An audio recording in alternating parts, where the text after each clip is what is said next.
good to have this opportunity to speak about accessibility, because we at the Foundation Access for All in Zurich here in Switzerland, we have a lot of heart in this topic. Quite a few colleagues of mine, they have a disability themselves. One of mine joins us with a short video afterwards. And yeah, we try to push this topic, and it's quite good to be able to talk about it.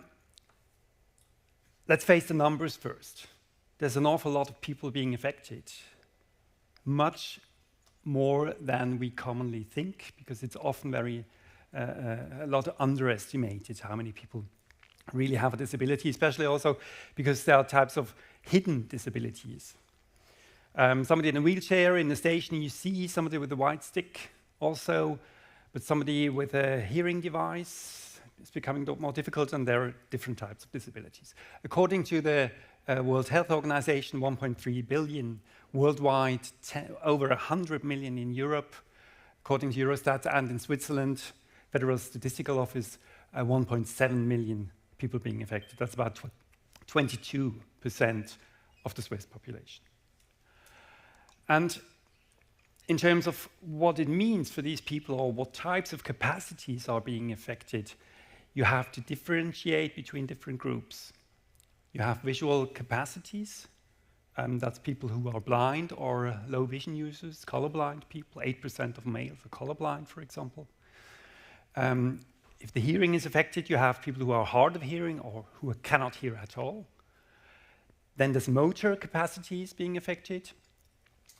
With paralysis, or people, imagine somebody using your app and they have a tremor and cannot target the controls too well. And last but not least, cognitive impairments. You have dyslexia, dementia, ADHD, and epilepsy, or other things there. So there's a broad range of different disability types, and which can impair usage of digital devices like a mobile app or a website. And then adding to that also, you have elderly people, of course, because all these disabilities, they're age-related, they're correlated. So elderly people typically also have visual, hearing, motor, and cognitive impairments. And you have situational impairments. If you are with a pram or a broken arm for some time, then you also face difficulties with digital or devices.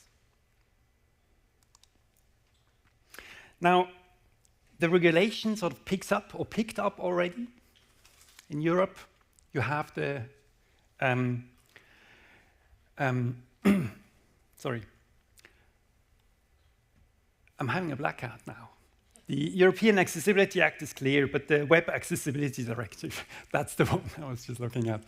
So you have different regulations. The Web Accessibility Directive is the eGov, governmental addressing regulation. The EAA now covers a lot of ground for private sector companies as well. And you have the European norm, which 301549, which has all the specific requirements in there. And all these more legal regulations, they refer to the EN. And that covers also websites, apps, and ticketing, digital services in a more general, broad way. Now, in Switzerland, you have the Behindertengleichstellungsgesetz, which is called the Federal Act on the Elimination of Discrimination Against People with Disabilities. And you have an eGov standard, ECH 0059, which regulates but only eGov offerings and not private sector ones. And these also apply to mobile apps, websites, ticketing services. And there's currently a partial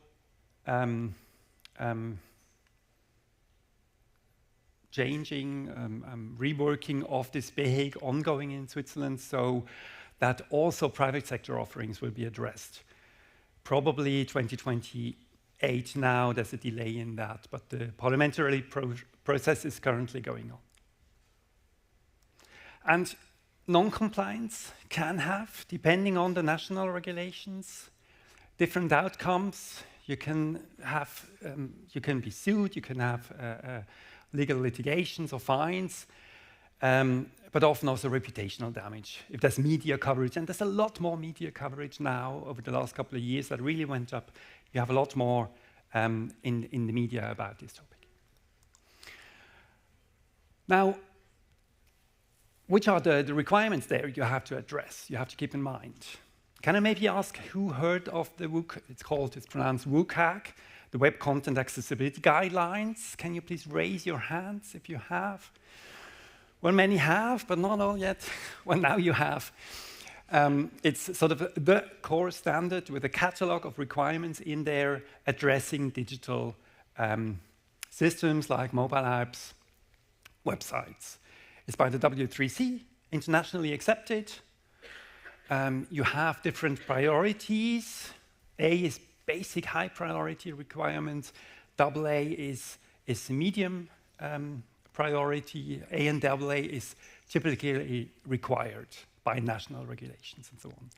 And you have a lot of, because we had these different disability groups before, you have a lot of different requirements. Subtitling of videos, keyboard operability, sufficient contrast. So there's a lot of single requirements in there, over 50, to fulfill. My word of advice, don't underestimate that. It's quite a tough standard to meet.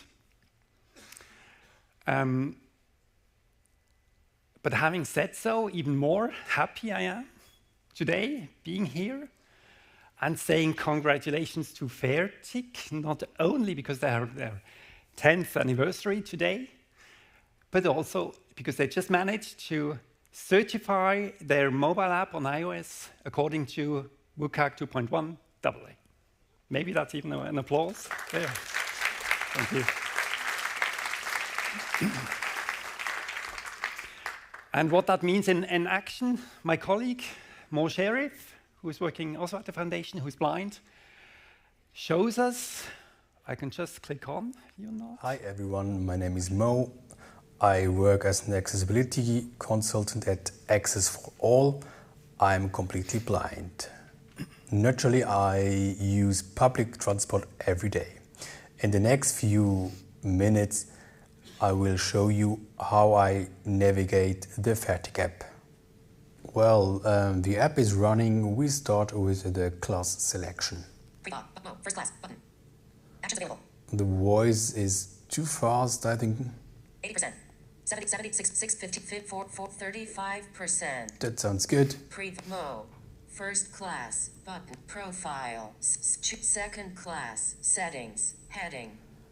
Profile. Selected. Travel. Smart stop. Choose travel class. Heading. Notice how the radio buttons are grouped corrected. Second class. 1 of 2 button. It says 1 of 2. I immediately have the full context. Selected. First class. 2 of 2 button. It says 2 of 2. We choose the second class. Second class. 1 of 2 button. Selected. Second class. 1 of 2. We know the state now is second class selected. Selected. Second class. 1 of 2 button. Back button. Mo. First class. We button. go back and start Actions available. the journey. Select start station Zurich. Smart stop it. Slide to start. Slide to start. Slide to start. Journey started. You now have a valid ticket. We stop our journey. Thank you for traveling with Fairtick. Determining your final station is usually faster when you are outside. We're calculating the price of your journey now and will notify you. Node close button. Mo.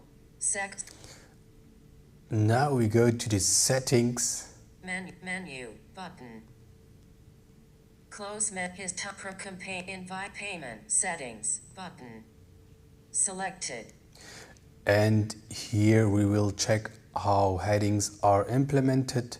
The benefit of semantic headings are with the screen reader I can jump from heading to the next heading, and I can skip all the content between the headings. Speech box containers, headings, personal info, heading, notifications, heading, help us improve journey detection, heading, help us improve the app, heading. So we hear heading, and all visual headings are semantically also a heading. We have a great app here. Thanks for your attention.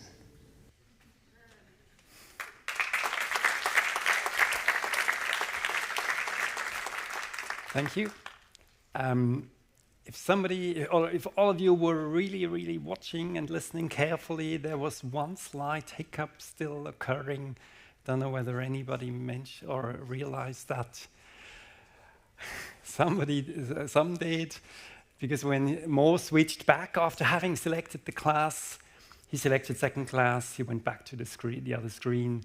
It showed visually second class, but the screen just still output first class.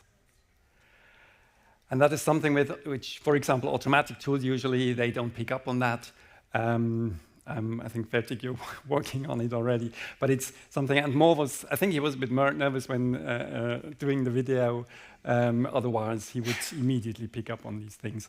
But that's the little things. Even if you do it right, there may be a timing issue. The screen reader is scanning the screen quicker than the container actually is refreshed and things like that. So there's a lot of really manual testing involved, being careful that everything is output in an understandable way and coded correctly. Okay, thank you very much for your attention at Foundation Access for All. If any questions occur after that here with regard to digital accessibility, please get in touch. We're happy to help. Thank you.